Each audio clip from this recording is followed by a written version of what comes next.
Welcome, racing fans. Boy, what a big weekend over that 4th of July. Wow, racing Friday night, Saturday night, Sunday night.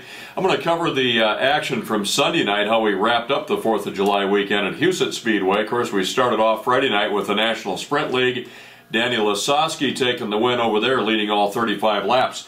Came back Sunday night, and the Outlaw Sprints were racing for $5,000 to win. There was bonus money up from a couple sponsors, Bolte's Roll-Off Service and Octane Inc., and that made it $5,000 to win. Terry McCarl signed in for competition with that number 24 car, and he took the victory, cashed in on the big money, his 96th career win at Huset Speedway, most of any driver for the 8-time champion. And what a weekend for Terry, winning the night before, Saturday night, down at Knoxville with the National Sprint League there. Came in Sunday night, took the $5,000 payout at Huset's. The guy that I was super impressed with behind him, coming in second, was Jordan Brazier, the Australian driver, the young driver in the 21 AU car. He started on the pole, but he had a lot of competition right behind him, and he maintained that second place finish. Austin McCarl, son of the dad that took the big win, Austin came in third in the number 17A. The driver that put on a display of driving was Tim Kading in the number 3 car. He started 11th, he came up to 4th, and Dusty Zomer, again, another strong finish for the Buffalo Wild Wings number 82 car, finishing 5th. Robbie Wolfgang racks up another win Sunday night in the 305 sprint car class, the IMCA Race Saver Sprints, sponsored by the Coffee Cup Fuel Stops. Robbie now with his second win of the season with that number 429 car.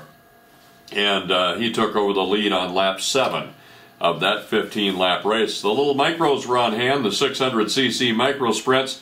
Trey Thiesenvitz with the number 53 car from Jasper, Minnesota, getting his second win of the year at Huset Speedway.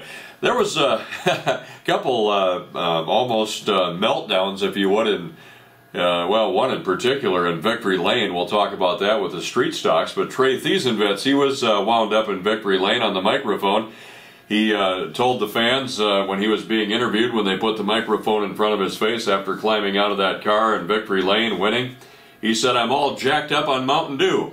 I'll have to remember that line next time an officer asks me if I've been drinking. I'll use that and see how it works. Gary Brown Jr. took the win in the street stocks in the number 22 car. He came from 7th, took the victory, his second win of the year for the 7-time champion, took over the lead late in the race. He wanted this win bad. He got out front on lap 13 of the 15-lap feature, went on for the victory. He's the winningest driver in the history of the class at the track. And Victory Lane, he had some things to say. He wasn't happy about a call made a week before. He was ranting about that, and he even had something he was upset about in a newspaper article from a year ago.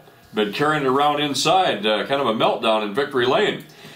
Hobby Stocks, Michaela Volz got a first ever win. That only happens once in a lifetime. His first ever win at Huset Speedway in the number 23 car. That was Sunday night at Huset Speedway. Say, we got some other area tracks to talk about. Some upcoming events. National Sprint League coming back, Park Jefferson.